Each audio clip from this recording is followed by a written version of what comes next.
Somos Iglesia. La Iglesia es el nuevo pueblo de Dios, llamado a ser la luz del mundo y la sal de la tierra. En los vibrantes y vertiginosos tiempos de cambio que vivimos, los bautizados somos los testigos de la vida nueva, de justicia, de unidad y de paz que Cristo nos propone, por la fuerza de la fe luminosa, la esperanza inquebrantable y la caridad ardiente. La Iglesia Católica, cuerpo vivo de Cristo, nos señala la única opción por la verdad y nos presenta el ideal existencial más alto: Jesucristo, modelo de verdadera humanidad y camino seguro de salvación y de vida eterna. Tú eres Pedro, y sobre esta piedra edificaré mi iglesia, y el poder del mal no triunfará sobre ella.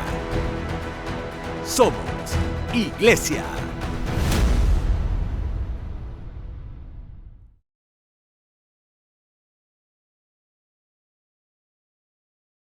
Gracias por elegir este programa de orientación y de información que nos lleva a conocer más de la Iglesia y también a ser mejores seres humanos. Padre Carlos, ¿cómo está usted hoy?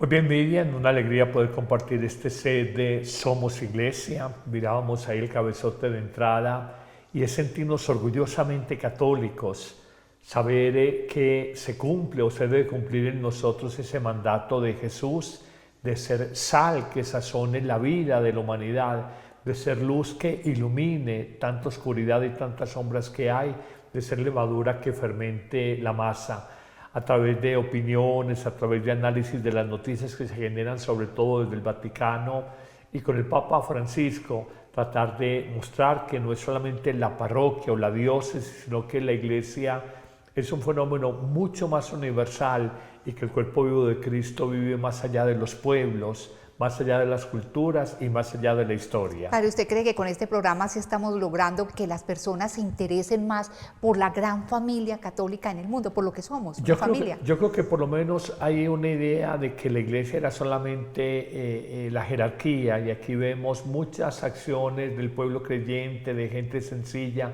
el bautizado de a pie. Segundo, pensar que la iglesia es simplemente la parroquia de mi barrio y es descubrir que es un fenómeno global que ha trasegado en los mares de la historia durante 2000 años. Y tercero, descubrir también la humanidad de la iglesia, donde hay valores, hay aciertos, hay equivocaciones, hay sufrimientos, y esto nos lleva, lejos de alejarnos de la fe católica, a amar más nuestra iglesia. Bueno, Padre Carlos, y vamos a abrir hoy el programa hablando de... antes que todo, invitar a todos los televidentes para la parte final del programa, en la sección El Padre Carlos Responde, que estaremos hablando de ciertas sanaciones milagrosas. Y vamos a iniciar, como les decía, con un tema relacionado con la Santa Sede, ya que lleva 60 años en la ONU. Corría el año 1965 cuando un papa llegaba por primera vez a la sede de la ONU en Nueva York. Fue Pablo VI durante su viaje a Estados Unidos. El pontífice se subió al estrado para pronunciar un fuerte discurso político.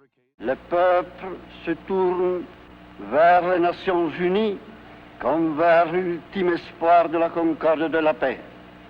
Nous osons apporter ici avec le nôtre leur tribut d'honneur et d'espérance. Y Pablo VI no ha sido el único pontífice que ha visitado la organización. Lo hizo también Juan Pablo II en el 95. Al polaco lo recibió un grupo de niños de distintas nacionalidades. Cuando entró, la ovación fue interminable. Ante políticos de todo el mundo, Juan Pablo II habló de la religión.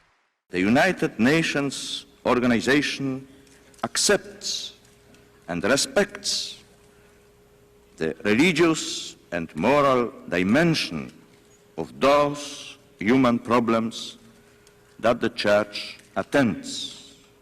Y de Juan Pablo II a Benedicto XVI, porque su discurso en 2008 hizo que todos los políticos se levantasen en aplausos.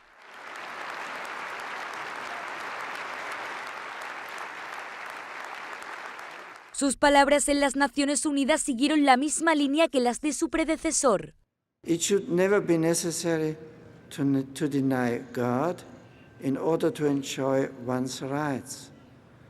The rights associated with religion are also more in need of protection if they are considered to clash with the prevailing secular ideology or with majority religious positions of an exclusive nature. Y por último, Francisco, que estuvo en 2015. Su intervención fue un potente discurso social. El Papa reivindicó ante los líderes mundiales el derecho a la vivienda, el trabajo digno, el acceso al agua o la libertad religiosa. También habló del medio ambiente. El abuso y la destrucción del ambiente al mismo tiempo van acompañados por un imparable proceso de exclusión. En efecto, un afán egoísta e ilimitado de poder y de bienestar material lleva tanto a abusar de los recursos materiales disponibles como a excluir a los débiles. Y aunque el primer papa hablase en la ONU en el 65, fue un año antes cuando la Santa Sede se convirtió en observador permanente ante las Naciones Unidas. De ese momento han pasado 60 años. Hace poco veíamos al presidente Petro hablando en la ONU ante un puñado de personas, hay que decirlo así. Y por eso emociona ver cómo reciben con esa alegría, con ese entusiasmo, con ese respeto a los papas que han pasado por esta sede de la ONU, ¿no? Hay que mencionar que la ONU es hoy por hoy el escenario internacional más importante, que es una creación después de las guerras devastadoras que hubo en la primera mitad del siglo XX, un escenario que se vio necesario como garante de la paz en el mundo y que un gran diplomático, Angelo Roncalli, Juan XXIII, fue construyendo pinitos de acercamiento, digamos, con un mundo mucho más secularizado, el de Naciones Unidas, más político, más de la sociedad, y él buscó a través de discursos de respaldo, recuerdo con la guerra, la famosa crisis de los misiles cubanos, la famosa encíclica Pacem in Terris, paz en la tierra, donde pedía que las mismas Naciones Unidas fueran garantes de la paz en el mundo y sintieron que la Iglesia, lejos de ser una adversaria o una rival, era una legitimadora de la acción de las Naciones Unidas. De ahí en adelante empezó una relación fluida, lo veíamos ahora con papas como Pablo VI, Juan Pablo II, Benedicto, Francisco, y se ha buscado de alguna manera que la Iglesia, repetimos esa expresión, legitime la acción por la paz, por los derechos humanos, por la vida digna, por la familia. Pero también tenemos que decirlo, en Naciones Unidas se han ido metiendo poderosos lobbies que imponen sus propias agendas. Hoy la más famosa, la Agenda 2030, que en el año 2014 se fue terminando de configurar, y es un programa de gobierno, de gobernanza universal del año 2015 a 2030, 15 años, en donde a partir de 17 objetivos y 169 metas en el orden económico, en el orden social, en el orden de sostenibilidad ambiental, se propone, aparentemente, así a primer golpe de vista, leyendo este texto, los 17 objetivos y 169 metas, esta Agenda 2030, del 2015 al 2030, aparentemente todo es bello, todo es bonito, pero empezamos a ver que hay un trasfondo de ideología de género, el nombre de la igualdad con la mujer, hay un trasfondo antifamilia, el nombre de darle participación a minorías de orientación sexual distinta. Entonces hay un cierto veneno que se ha ido metiendo allí, y al final esto ha cogido tanta fuerza que hoy se habla de una gobernanza mundial. Ya el poder no lo tienen de manera local los gobiernos de cada nación, sino que una gobernanza mundial que impone agendas en lo político, en lo cultural, en lo ideológico, bajo el supuesto le damos un apoyo económico, usted país pobre de África, o usted país pobre de Asia, o usted país pobre de América Latina, se cumple estas metas de la Agenda 2030, y detrás de todo esto hay las multinacionales tecnológicas que manejan cientos de miles de millones de dólares, está los órganos directivos de las Naciones Unidas, detrás de ellos lo que se llama hoy la izquierda woke, que se identifica mucho con el Partido Demócrata americano y que es antivida, antifamilia, antirreligión. Entonces tenemos que ubicarnos muy bien geopolíticamente para saber que lo de Naciones Unidas, que es un organismo muy bello, con una inspiración muy bonita, hoy ha sido muy permeado por ideologías y que nosotros como creyentes tenemos que tener un juicio crítico. Repito, políticas antivida, pro-aborto, pro-eutanasia, antifamilia, desintegración de la familia y una nueva comprensión de la familia, definición del rol masculino-femenino, del mismo género como tal, y anticristianismo. La religión no queremos aquí entronizarla, hablan de una ética mundial, hablan de una religión mundial, pero de manera muy abstracta. Esto es bueno conocerlo para saber en dónde estamos pisando. O sea, la Santa Sede es observadora permanente ante las Naciones Unidas y entonces sirve como un contenedor para que todas esas políticas no se mundialicen, ¿no? Ojalá fuera un contenedor, por lo menos advierte, tiene algo, no es como Estado, porque es el Estado Vaticano,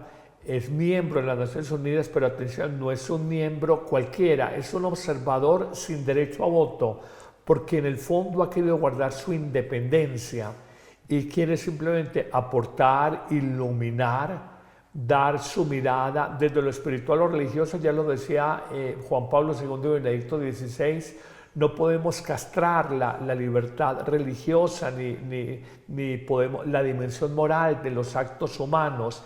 Y en nuestra ley como Naciones Unidas lo dices porque en el fondo se ha querido desde Juan Pablo II ir quitando cualquier dimensión religiosa o moral de las llamadas acciones sociales, económicas, ambientales, todo en nombre de la sostenibilidad. Entonces hay que reconocer esta verdad. Y Benedicto también lo decía, tener una fe religiosa no coarta los derechos humanos, que también es un discurso desde cierta izquierda intelectual en líderes mundiales que se ha vendido, que ser creyente es renunciar a derechos humanos adquiridos, lo que no es cierto. Padre Carlos, ¿usted se ha preguntado alguna vez qué sería del mundo si no existiera la Iglesia?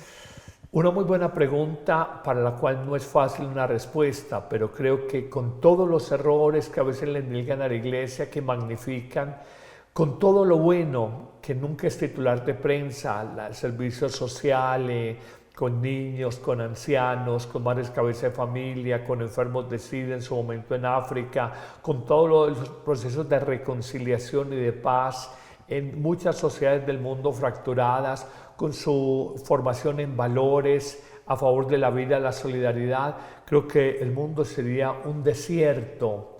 Una selva.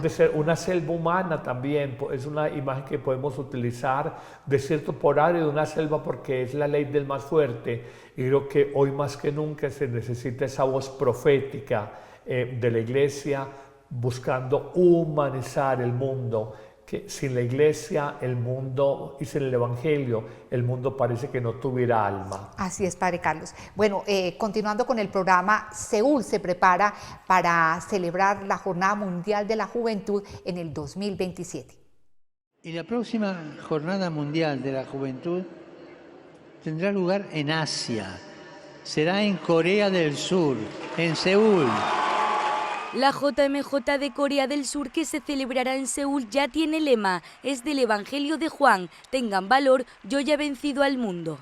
Esta noticia y otros detalles se dieron a conocer durante una rueda de prensa en el Vaticano. Participaron el cardenal Kevin Farrell junto a obispos de Seúl y jóvenes de Corea. El cardenal Farrell anunció que la tradicional entrega de la Cruz de la Jornada Mundial de la Juventud tendrá lugar durante la misa el 24 de noviembre en la Basílica de San Pedro.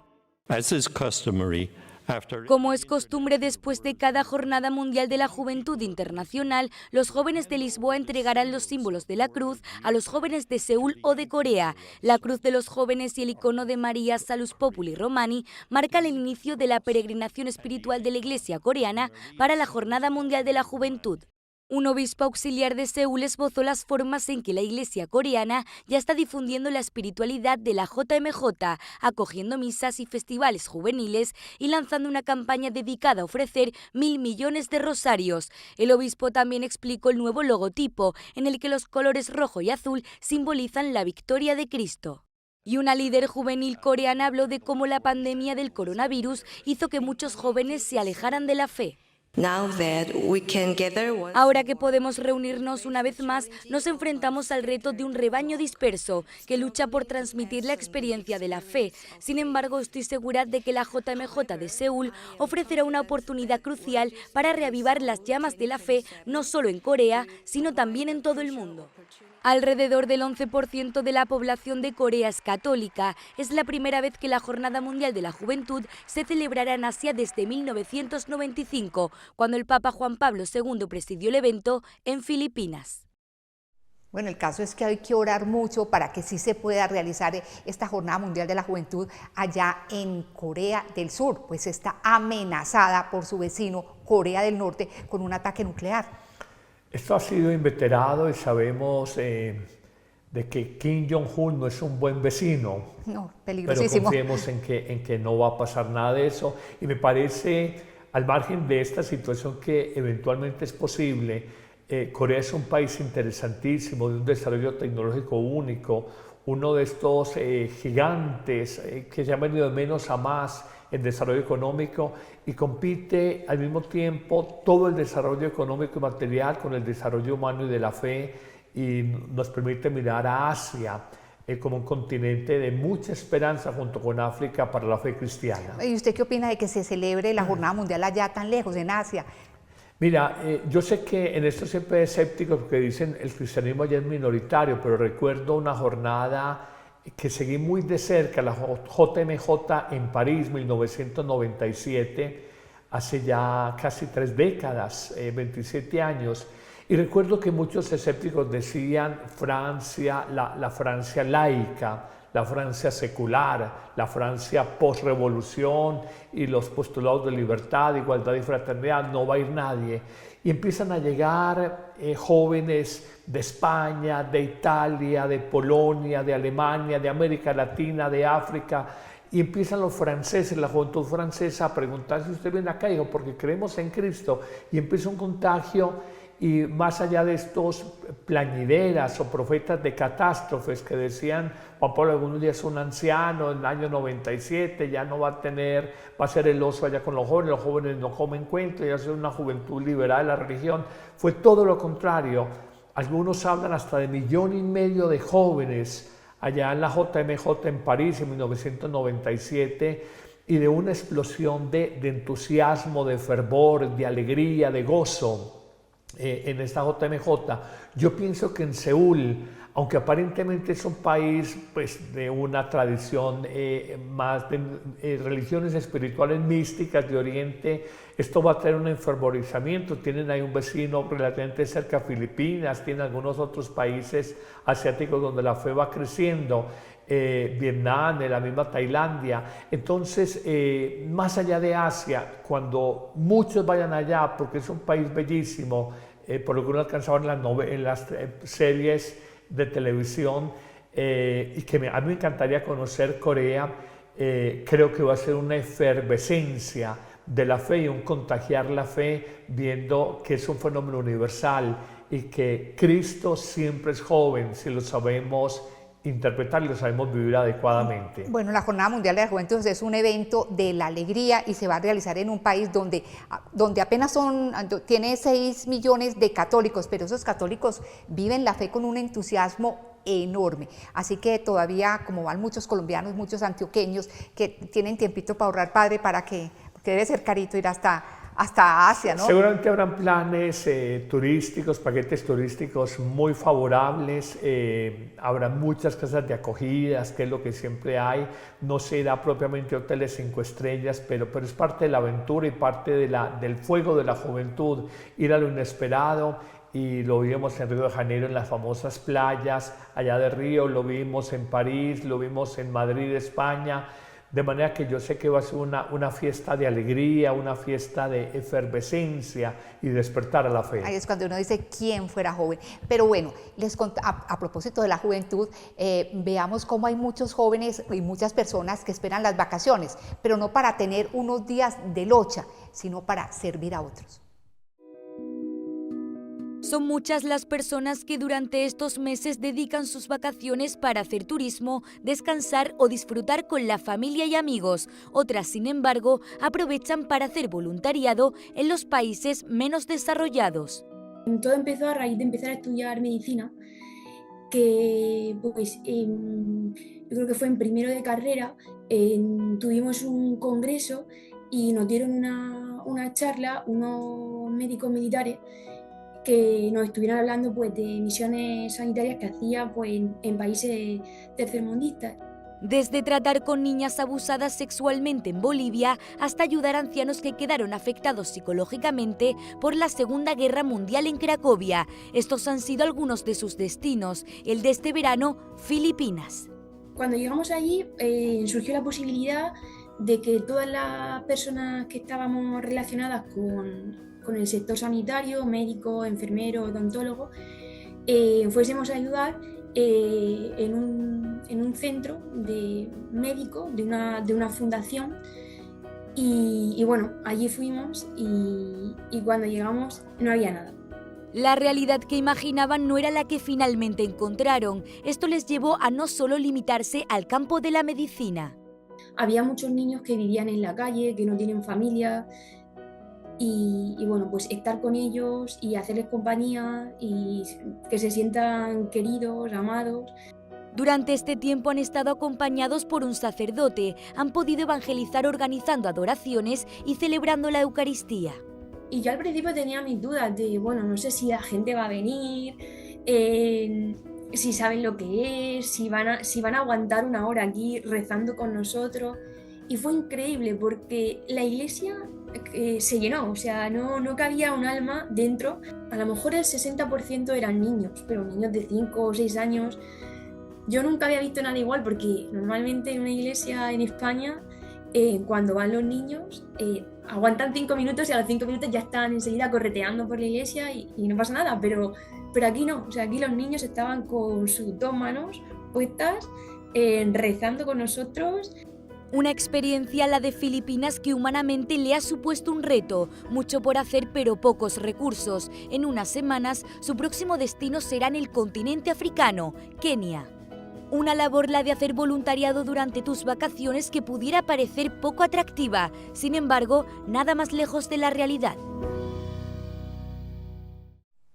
Padre, yo lo conocí a usted hace muchos años atrás preparando una misión en Amagá y estará de acuerdo conmigo en que participar en este tipo de eventos o actividades es algo demasiado satisfactorio, donde se trabaja mucho pero también se pasa muy rico, ¿no? Sí, recuerdo, Amagá es un municipio a 1 hora y media de la ciudad de Medellín. Estamos en una vereda, Minas de Amagá, junto a una vieja y abandonada estación del ferrocarril.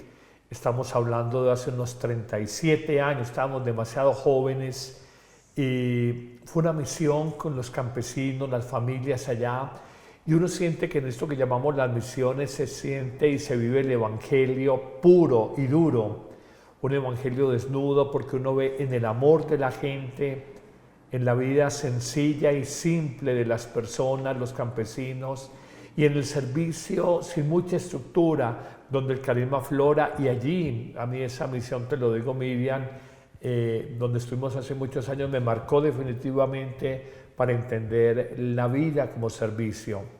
Creo que este informe que nos presenta Ron Report es un precioso testimonio para muchos jóvenes que hoy encuentran en su vida llena de posibilidades, pero es una vida como rutinaria, tediosa, cansada, y que descubran que unas vacaciones las pueden vivir en distintas partes del mundo, conociendo muchas experiencias de sufrimiento y sintiéndose instrumentos de Dios para llevar amor, para llevar paz, para llevar reconciliación, y cariño a muchas personas necesitadas. Padre, ¿cuánta gente se irá para Cancún, será para ir a Canadá, Europa, y vienen cansados, aburridos, y se va uno para una misión y viene, no, rebosante? Tal cual, y qué daño, lo que yo llamo la triple mentalidad, el hedonismo, cuando el ser humano piensa la vida es simplemente placer, bienestar, comodidad, confort, el hedonismo.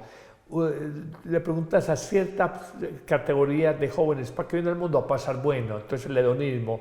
Lo segundo, el individualismo, no pienso en los demás, sino solamente en mí mismo, con cierto egoísmo, mi disfrute, mi autonomía, mi espacio, mi necesidad, el individualismo o el egocentrismo centrado en nosotros mismos. Y tres, el materialismo, le preguntas a un joven, ¿qué es tu vida? No, pasar bueno y conseguir plata. Entonces, cuando uno ve el materialismo, el hedonismo y el individualismo, es un cóctel muy peligroso que está llevando al sinsentido de la vida a muchísimas personas y a buscar experiencias en nuevas propuestas de drogas sintéticas, en aventuras extremas, en experiencias no sé qué, porque siente que la vida no les, nada los llena, nada los planifica. Es simplemente uno aprender a servir, aprender a amar. El servicio es amor en acción y uno le encuentra todo el sentido, toda la alegría y toda la plenitud a la vida. Padre, lástima que esto del voluntariado se ha vuelto últimamente un negocio. Hay empresas que cobran a los voluntarios por ir a determinada obra y en esa obra tienen que pagarlo absolutamente todo. No les dan un almuercito, no les dan que un refrigerio, no, absolutamente todo, un negocio. Y aún así uno ve, por ejemplo, en esas obras en Perú, Bolivia, Colombia, lo que sea, llenas de extranjeros que tienen en su cabeza servir. Así es. Yo creo que no podemos permitir y hay que denunciarlo, que el servicio sea negocio de ninguna agencia. El servicio es simplemente una respuesta de un corazón grande que entiende el dolor de otro y que se acerca amorosamente a otro ser humano y a su sufrimiento. Yo siento algunas veces cierta desazón cuando veo propagandas de grandes organismos internacionales pidiendo donación. Yo digo, pero tiene usted la plata del mundo, las naciones, ¿por qué siguen pidiendo dinero a particulares para realizar su obra? Cuando uno sabe que a veces hay mucha estructura burocrática, mucho papeleo. Entonces es triste esto. Aquí es simplemente arriésgate a cambiar tu manera de pensar. Tu vida no es simplemente o Miami, sin el huracán Milton, no es Europa, no es el crucero en el mar Mediterráneo. La vida es linda cuando hay la aventura de servir en lugares donde hay mucho dolor y nosotros pensamos que el único que tiene dolor en la vida somos nosotros, y uno cuando encuentra dolores grandes se da cuenta que los dolores de uno no valían la pena. Y no es retórica eso de que uno va a servir, porque finalmente es uno el que resulta lucrado, sí, beneficiado. Así es, uno va a dar y es más lo que recibe que lo que va a dar realmente. Esa es una verdad de puño y esa es la lógica del Evangelio, la que al mundo le cuesta mucho entender. Bueno, continuando con el programa, hay una controversia sobre si la inteligencia artificial va a sustituir la labor, la tarea de los sacerdotes. La inteligencia artificial también llega a la Iglesia Católica. Por ejemplo, el programa Magisterium ayuda a encontrar con facilidad las respuestas sobre la fe según los documentos del Vaticano. Lo que intentamos hacer con Magisterium es poner de relieve que se trata de algo que puede ayudarte a explorar la doctrina de la Iglesia, a responder a preguntas importantes que tal vez no te sientas cómodo realizándolas a un sacerdote. La inteligencia artificial se está abriendo terreno en el ámbito científico. Por ejemplo, la aplicación Vulgata ayuda a los investigadores a encontrar con rapidez cualquier documento que haya en una biblioteca si ésta se ha digitalizado, o los mismos museos vaticanos han utilizado las ventajas de esta herramienta para procesar mejor ingentes cantidades de datos. La utilizaron, por ejemplo, en la colección egipcia. A pesar de lo mucho que puede ayudar en este ámbito, los expertos de inteligencia artificial señalan que hay un terreno donde esta herramienta no tiene nada que hacer: vivir experiencias. Existe esta antropomorfización de la inteligencia artificial. Creo que es importante, que es una herramienta, No pretende ser un sustituto ciertamente de tu sacerdote y no debería sustituir a las experiencias humanas reales, pero nunca será un sustituto de la participación sacramental en la vida de la Iglesia o de encontrar tu propio director espiritual y tener conversaciones más profundas sobre la enseñanza de la Iglesia y cómo se aplica a tu vida. En todo caso, la inteligencia artificial es ya una realidad. En el Vaticano se realizó una presentación de algunas de sus aplicaciones. El propio Matthew Sanders ayudó a uno de los dicasterios a realizar su propia página web.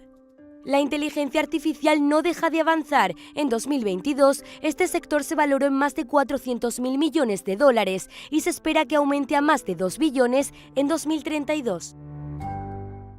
Oiga este dato, padre. Según la revista The Tablet, un semanario religioso inglés, los sacerdotes y vicarios están en el puesto 12 de la lista de 365 puestos de trabajo con mayor probabilidad de estar en riesgo debido a la inteligencia artificial. ¿Usted qué cree?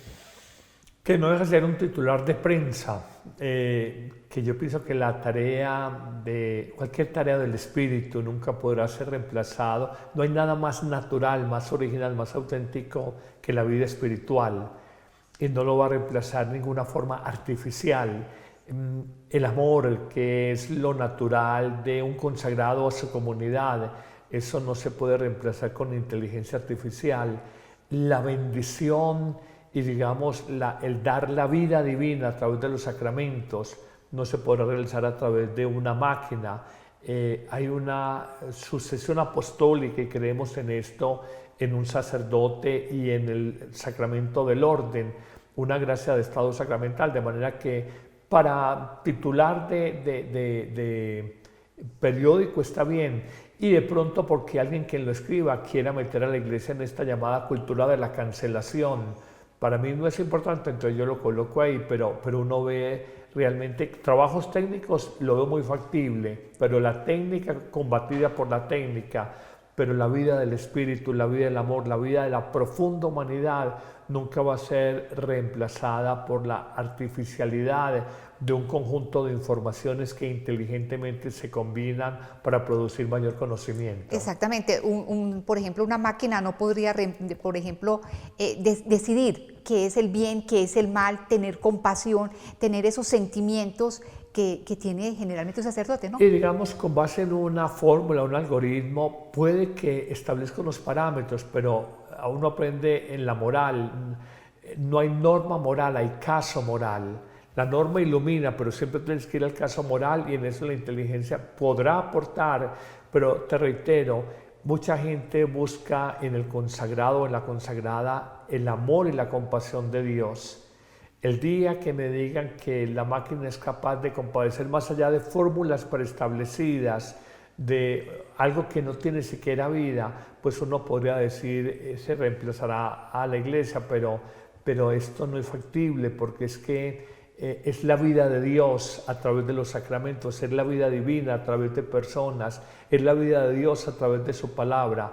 Lo otro no dejan de ser instrumentos, pero el instrumento no puede volverse el fin ni la razón última, digamos, de la evangelización. Padre, esto indica que se desconoce la tarea, el papel, la dignidad de un sacerdote en el mundo, ¿no? Yo pienso que no se desconoce, no se entiende. ¿O no se valora? Sí, yo creo que el ser humano hoy no entiende. Estamos tan en la lógica del pragmatismo, de la eficacia, del resultado inmediato, que por ejemplo la gente no sabe el sacerdote, la oración.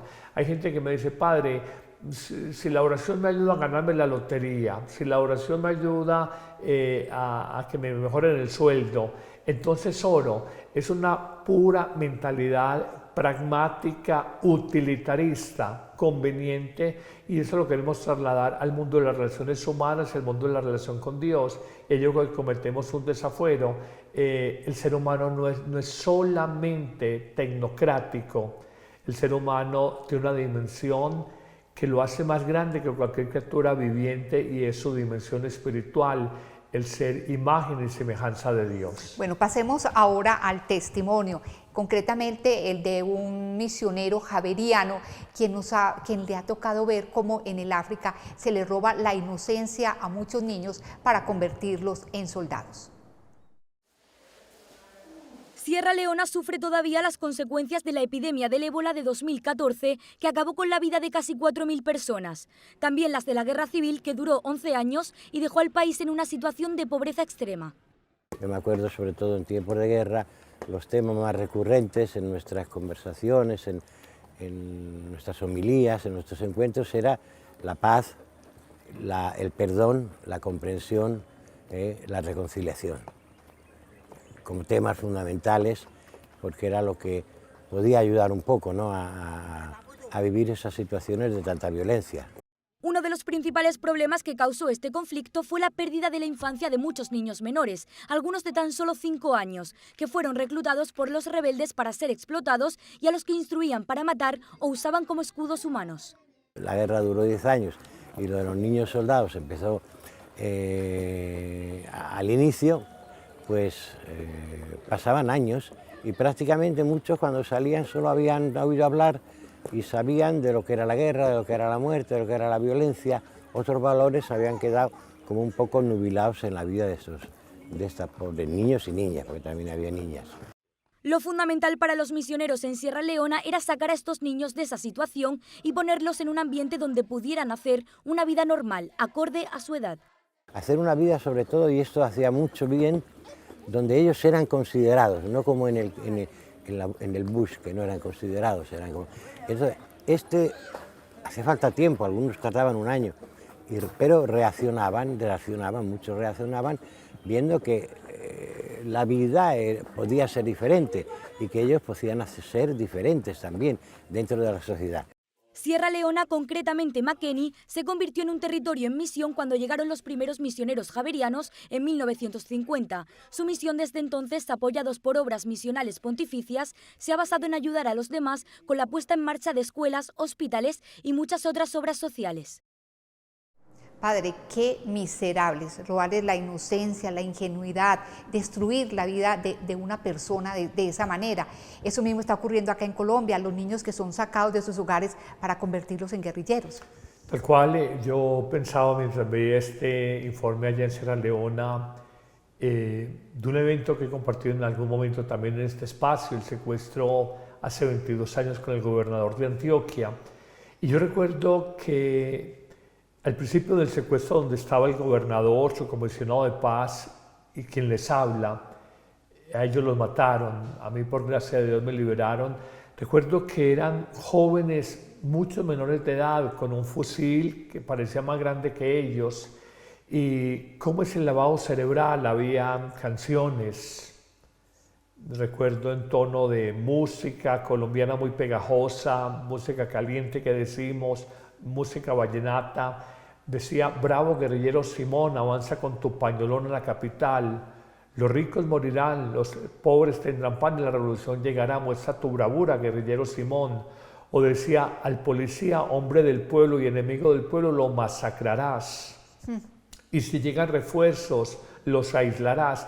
Y yo vi a estos chicos allá donde tuvimos ese primer par de días de secuestro, cómo entonaban en esa parte de su cultura a través de la música, cómo hay un total lavado cerebral. Y chicos sin una primaria, sin saber escribir, firmar, cómo esta estructura además donde no llega el Estado, cómo se llega a estas estructuras violentas y cómo dañan a una persona y la vuelven literalmente una máquina de guerra, porque uno les ve hasta su mirada endurecida. Ahí sí hay que decir que Dios los perdone, que Dios los perdone. Y decir como Jesús: los hijos de la oscuridad son más astutos que los hijos de la luz. No es solamente Sierra Leona, nuestro país, que ha vivido inveteradamente la guerra de guerrillas más grande en Occidente y más antigua en Occidente, especialmente en América. Es doloroso, siendo el colombiano una persona tan buena, como el narcotráfico llegó a corromper la sociedad, y cómo estos, en nombre de la revolución, en nombre de que van a ser los liberadores del pueblo, pervirtieron y dañaron el corazón de niños y adolescentes. Palabras de Jesús: ay del que escandalice a uno de estos pequeños. Así es. Los pequeños en la fe, la gente inocente, puede ser una mayor de edad, simplemente pequeño en la fe, permeable, manipulable fácilmente. Bueno, vamos a pasar ahora a la sección El Padre Carlos Responde sobre un tema concreto de ciertas sanaciones. Entonces, empecemos, Padre. Desde hace mucho tiempo sufro de ansiedad. He acudido a la medicina tradicional y nada me ha servido. Un amigo me ha dicho que son muchas las sanaciones que se logran a través de los chamanes, que utilizan una planta llamada yagé, la cual es milagrosa. ¿Sí será que Dios se puede valer de un chamán para llevar bienestar a una persona, ya que únicamente está utilizando la naturaleza para sanar? ¿Hay algún peligro en esto a nivel espiritual? Sí. El yagé sabemos que es una bebida ancestral sacada de la Amazonía y sé que la utilizan fundamentalmente para tener momentos de alucinación y de cierta elevación, que más que espiritual es una elevación por efectos neurológicos en el cerebro. Sé de personas que se han desbordado con el uso del yagé. Y más allá de ser un purgante, porque cuando les invitan a las famosas tomas del yagé, les piden ropa interior de repuesto, entran en ciertos estados alucinatorios y se venden algunos, siempre el dinero de por medio, como negociantes de felicidad, la bebida de Dios, no sé qué, porque usted era Dios, entran entre llamados trances. Yo pienso que valorando nuestros orígenes, valorando las medicinas ancestrales, valorando lo que la naturaleza nos da, porque pensamos en la medicina antiguamente, la medicina blanca, los polvos que cogían los médicos y mezclaban para obtener un medicamento concreto. La experiencia de Dios trasciende larga y sólidamente cualquier medicina que quiera tener la pretensión de una sanación definitiva en el ser humano. Respetamos, y hoy está a la orden del día, las emisoras con brujos, con esotéricos, con chamanes, con naturalistas, donde hasta cierto punto hay verdad, porque la naturaleza tiene cómo sanar, pero en otro también hay mucho de negocio, de engaño, aprovechando muchos incautos, muchos ingenuos que creen a rajatabla en esto y simplemente tengan su dinero. Yo digo una sesión de yagé, me parece, 100.000 pesos me cobraron, 150.000, dije, vea, yo conozco un purgante de 10.000 pesos, usted lo que necesita era purgarse y no tienes que pagar 150.000 pesos por una sesión de yagé, amén de que conozco un caso concreto de una persona que se murió por una sobredosis de yagé y de hongos. Padre, ¿una persona tendría que confesarse de esto o no?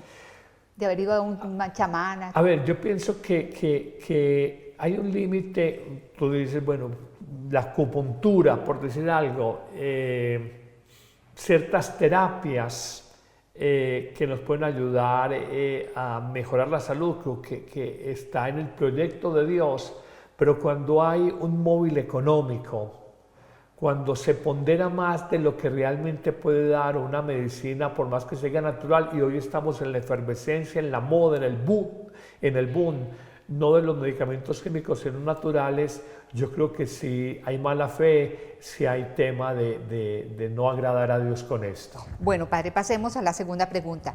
En internet hay muchas oraciones que aparecen como poderosas, pero tengo entendido que el poder de la oración está en la fe que cada persona ponga en su contacto con Dios y no en un texto por bien escrito que esté. ¿Usted qué opina? Pues veo que a través de las redes sociales pasan muchas oraciones que no se sabe quién las escribió, con qué propósito y si finalmente sirven. Sí, para mí no hay poder más grande a la hora de clamar a Dios su protección, su bendición, su sanación, que la Eucaristía. Desde mi fe cristiana he visto milagros en la Eucaristía, en muchas personas, y una oración escrita con buena intención puede ayudar, pero también volvemos a tocar el tema del primer punto. Muchas veces hay personas que fungen y fingen ser intermediarios entre la divinidad y la humanidad, una especie de mediadores con un poder extraordinario, y detrás de todo esto dice, mire, la consulta es gratis, pero el cuarzo, la piedra que le voy a dar, el saumerio que le voy a entregar, acompañado de esta oración, es lo que le va a sanar, esa sí la cobro. Entonces uno sabe que hay un tufillo de negocio, de utilitarismo, de engaño Entonces yo siempre digo, el Evangelio dice, lo que gratis habéis recibido, dadlo gratis. Cuando alguien dice, soy un sanador, una sanadora poderosa, y a veces vas al lugar, porque me lo cuenta la gente, padre, ya tenía la Virgen, ya tenía el Cristo, ya tenía el Jesús de la Misericordia, bajo un ropaje pseudo religioso que los legitime, pero a veces se presta para muchos abusos económicos, de conciencia, porque sé de personas que han pedido, ve, el Señor me pide que me des tu casa para mi obra, me pasé la escritura pública de tu casa. Entonces uno sabe que en esto no puede ser la obra de Dios donde hay engaño. La obra de Dios implica transparencia, sinceridad, honestidad, y en muchas de estas situaciones puede haber gente de buena fe, pero hay un límite muy cercano con el negocio y el lucro personal. Padre, y qué más poderoso que el Padre Nuestro, que la dio nada más y nada menos que Jesús, y nos dijo, cuando oren digan, y no más, sencillita, solo que nos convirtió en paisaje, Padre. Y es la verdad, simplemente la rutinizamos, pero la llamada oración del Señor, o en latín el Pater Noster, Padre Nuestro, contiene lo esencial de lo que hemos de pedir a Dios. Primero, sentirlo papá. Segundo, dirigir 3 súplicas a Dios.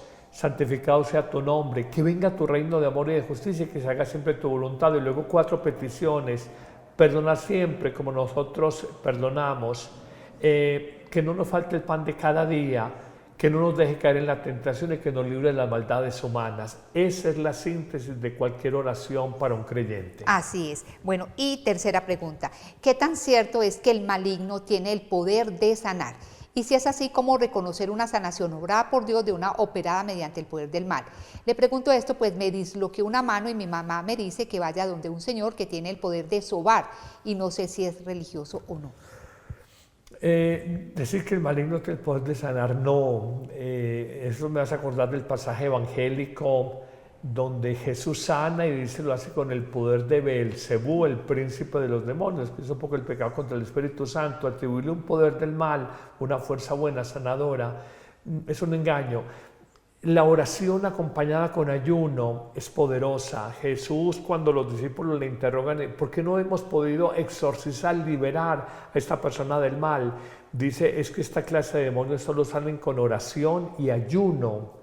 Entonces estoy convencido, si tú, por ejemplo, desayunas y cenas y en el almuerzo que no almuerzas, haces un salmo, lees un pasaje evangélico, pides por una intención especial, esa oración con ayuno es poderosa por la conversión de tu esposo, por el cambio de vida de un hijo. Oración y ayuno son dinamita espiritual. Pero pensar que el maligno nos va a ayudar, el maligno, acuérdense del refrán de las abuelas, así le paga el diablo a quien bien le sirve. Primero lo endulza y luego le da el machetazo. Nunca esperemos de acciones del mundo o de personas del maligno que hayan cosas buenas. Es la acción de Dios la única que es bondadosa y sanadora verdaderamente. Bueno, les recordamos a todos ustedes la línea para que le formulen los interrogantes que deseen al Padre Carlos, 300-723-4309. Muchísimas gracias, Padre Carlos, por su asistencia en el programa. Muchas gracias a Min Comunicaciones y a Ron Reports. Que estén muy bien. Señor los bendiga a todos. Paz y bien en el Señor. Somos Iglesia. La Iglesia es el nuevo pueblo de Dios, llamado a ser la luz del mundo y la sal de la tierra. En los vibrantes y vertiginosos tiempos de cambio que vivimos, los bautizados somos los testigos de la vida nueva, de justicia, de unidad y de paz que Cristo nos propone, por la fuerza de la fe luminosa, la esperanza inquebrantable y la caridad ardiente. La Iglesia Católica, cuerpo vivo de Cristo, nos señala la única opción por la verdad y nos presenta el ideal existencial más alto, Jesucristo, modelo de verdadera humanidad y camino seguro de salvación y de vida eterna. Tú eres Pedro, y sobre esta piedra edificaré mi iglesia, y el poder del mal no triunfará sobre ella. Somos Iglesia.